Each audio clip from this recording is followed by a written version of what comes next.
Hi, I'm Alex Blaikley at Google. Today I'm going to be talking about cracking the world's largest e-commerce markets.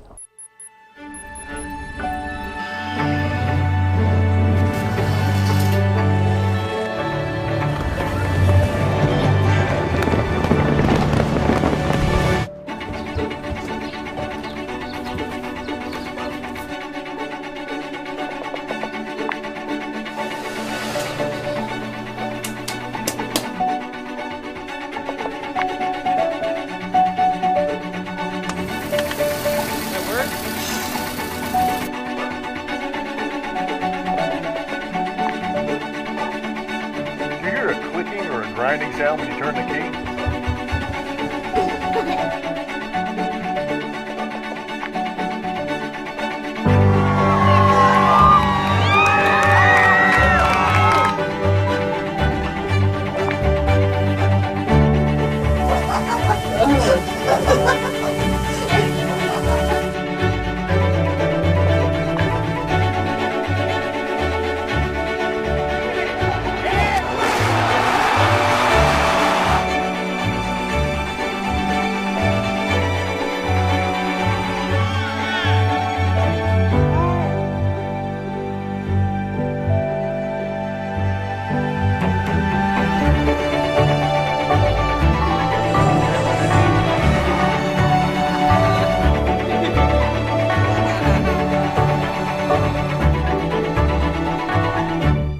So we know that the internet has changed the way that consumers research, shop and share their experiences. We know that there's 2.8 billion people online already, and those kind of are obviously the ones which we're working with, and some of you are working with mainly across desktop devices. We also know that mobile, as kind of evidence in the video about micro moments, suggests that it's a huge growth opportunity and a step changer. In not just the UK, but obviously across the world. So of the 2.8 billion people online, we're seeing significant growth in mobile numbers. So the estimate is that in 2014 there were 2.1 billion devices, and by 2020 there's going to be 6.1 billion devices, mobile devices. So what we're seeing is a huge step change, and mobile is reaching the 5 billion people who are currently online. So we're seeing huge sort of opportunities in those areas. Export or global opportunity, whatever we want to call it. At Google, we tend to call it export. Presents a huge opportunity for UK businesses to grow in overseas markets. And I can understand that a lot of you in your positions are being targeted with growth, and UK is a very mature market, so this presents a great opportunity. And a lot of businesses these days are global. So already speaking to a couple of people in the cafeteria, inbound, outbound. Everyone's looking to kind of attract a global consumer, regardless of what industry or category you operate in. The UK government, by all accounts, is looking to increase the number of British export businesses by 100,000 in the next couple of years.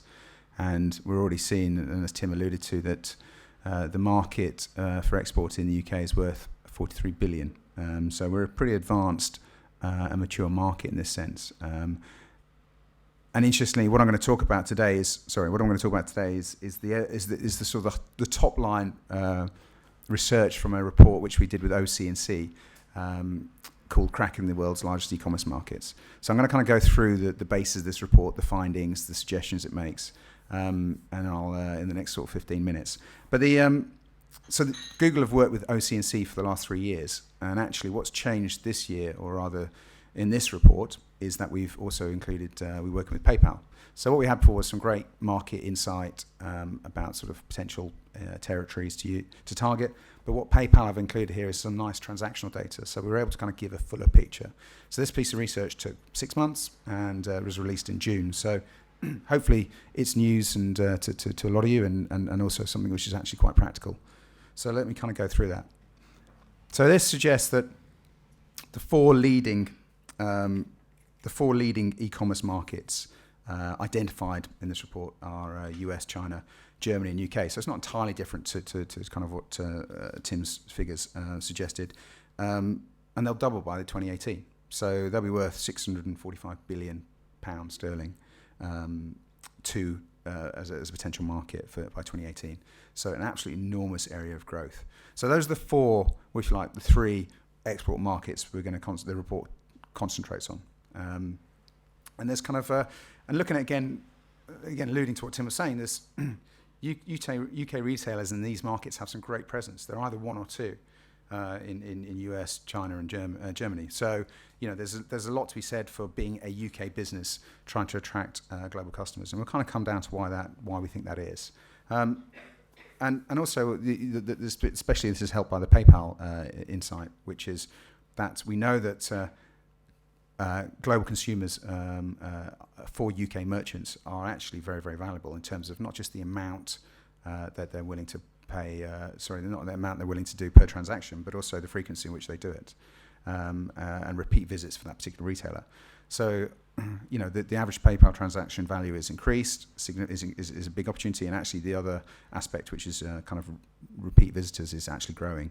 So we're in a really, really good place. However, as the head researcher on the OCNC suggests, the study has shown that UK retailers are some of the world's most popular and in a really strong position.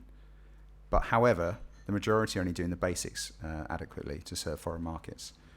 There is opportunities to go deeper, and some of those who are doing this and investing not just time but also resource into their international operations are going to be seeing the benefits and already are.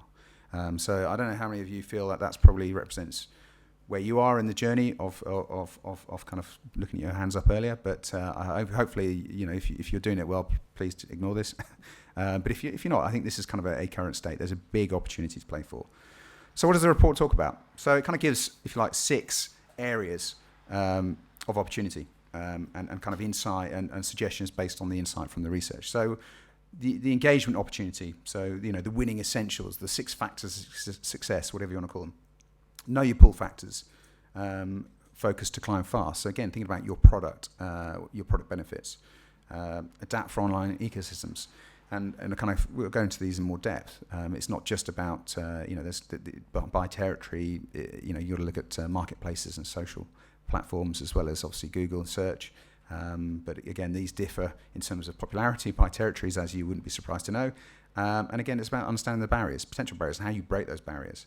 And of course, complex things such as currency, which I wonder if there's potentially a few questions on that today. And then obviously mobile, and Google, we talk a lot about mobile, and someone asked me the other day what we do, and as far as I'm concerned, from an advertising perspective, I'm in the business of mobile advertising, and I think we're very much focusing on that and thinking about the opportunity globally. We all should be. So, key drivers across these 3 big opportunity territories. So you think about the number one in US, it's products that they can't find in their own country, trust and quality. And trust and quality tends to appear in a lot of these things. And actually, interestingly, the made in Britain, the made in UK tag has a lot more credence than probably we give it value for. And there's an enormous amount of trust in British products and quality. And then again, it's products that you can't find in your own country, also popular in Germany, cheaper. That's also fundamental. And again, for China, it's trust. So you think that actually the actual kind of sentiments don't change significantly. They just kind of change in order a little bit depending on which territory you're in. So good to know. What are the consumers' value? So we know that they what are the pull factors, if you like, for our kind of our products?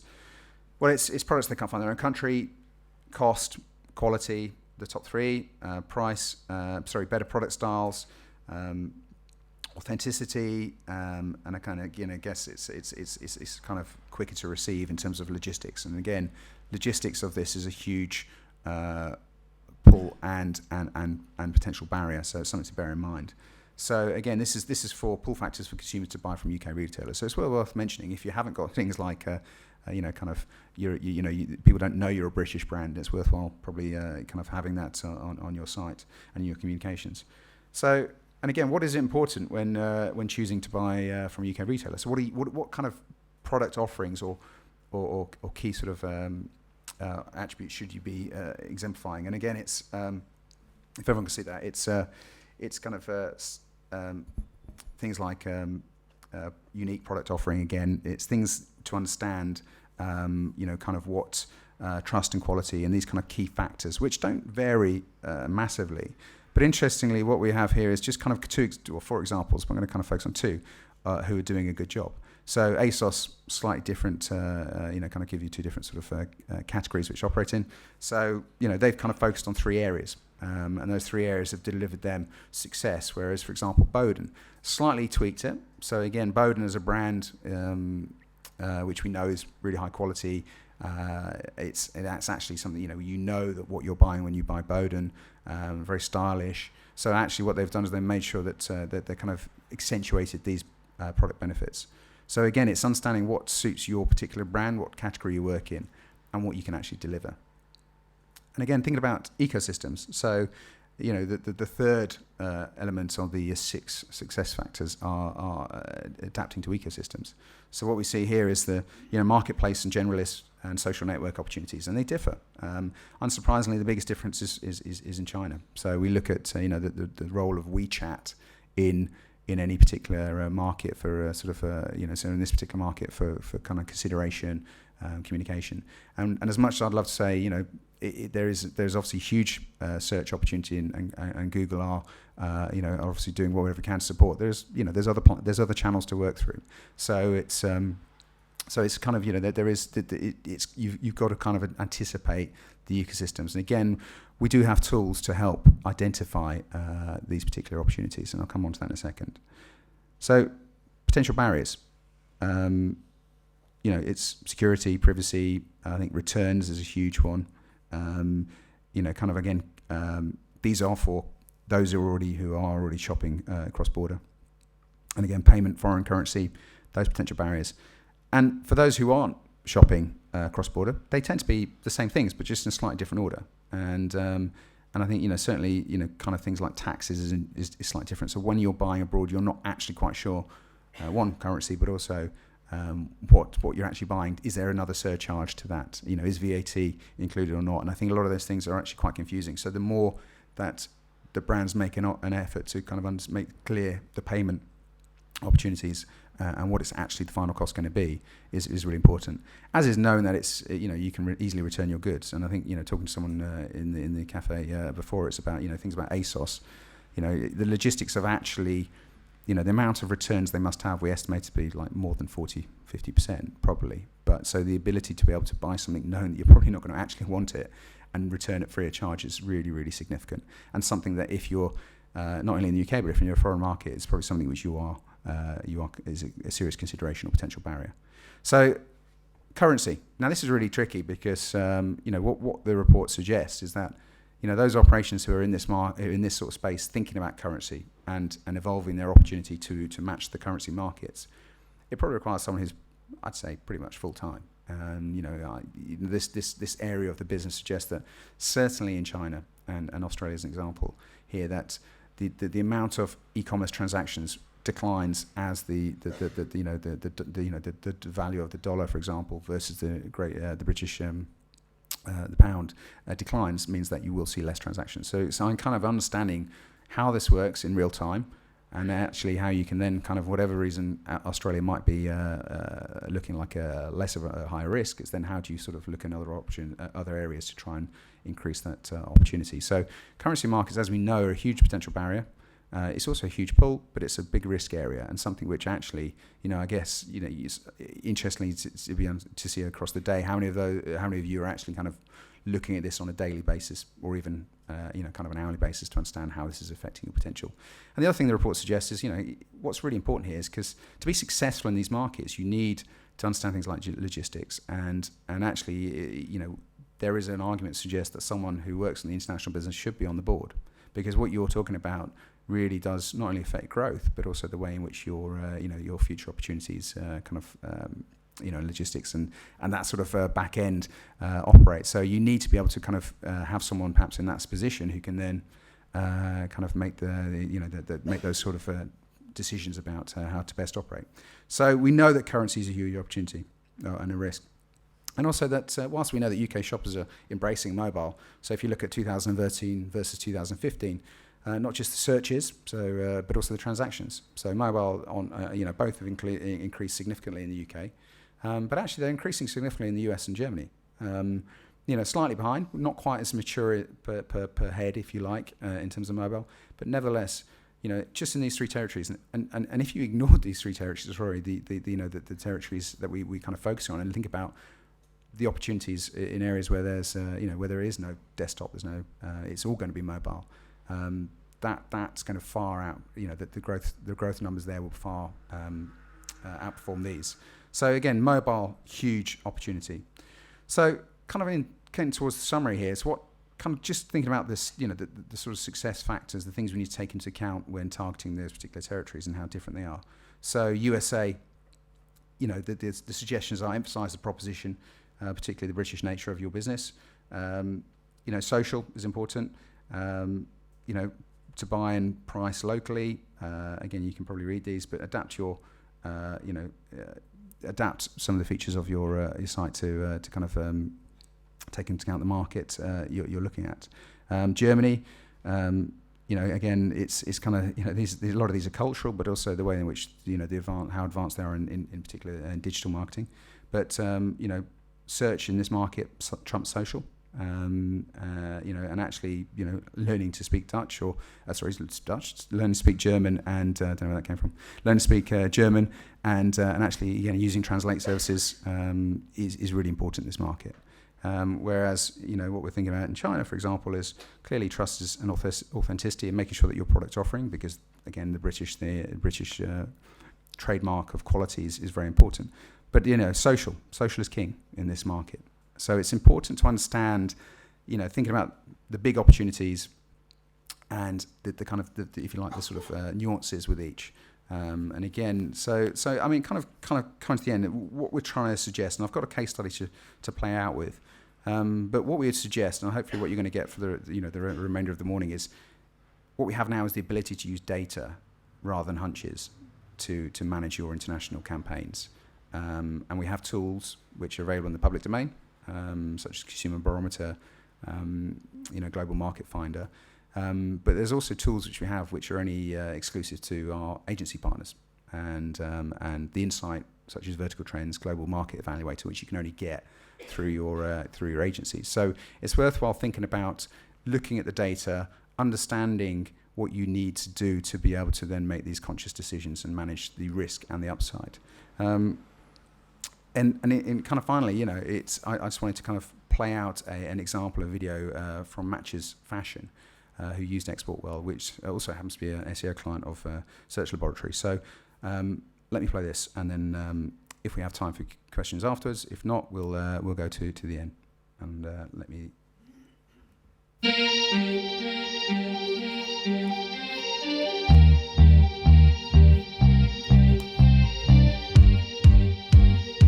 Matchesfashion.com is a luxury experience designer fashion for a really fashion literate customer. We were in business for 20 years before we went online, and that was in response to a very global customer who'd been shopping with us for a very long time. It became really apparent very quickly that there was a much broader audience who responded very much to our fashion sensibility. So we really had to expand our opportunity and expand the business and take it to a much greater audience. Every country has its own digital approach, and this is the only way you can be successful is by making sure that you adapt your digital strategy for the countries that you really want to focus on. They went to all of our free tools, which are externally available, things like Market Finder, Trends, the Consumer Barometer, and they got huge reams of data which helped them plan where they should go next. So first, starting to get to understand the trends. Then, working through AdWords, keywords, ad groups that we need to build within the AdWords platform, so that we get the right exposure in the right country, even up to the right cities. It means operating at real pace. It means using data in real time. It means being relentlessly focused on your customer. In particular, they've done really well with product listing ads. If you're able to show a really high quality image of what you're trying to sell somebody, alongside your brand and your message, then you're way more likely to convert that person seeing your product into a customer. our customers are very much looking for the aesthetic of our product.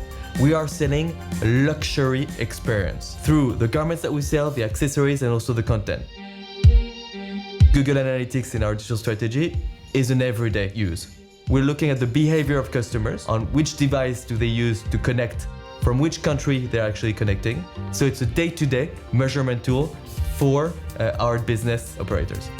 I think the world's changed enormously in the last 10 years, and it's digital that's allowed that change to happen. We have bricks and mortar stores in London which are very much marketing channels for the online site which operates globally.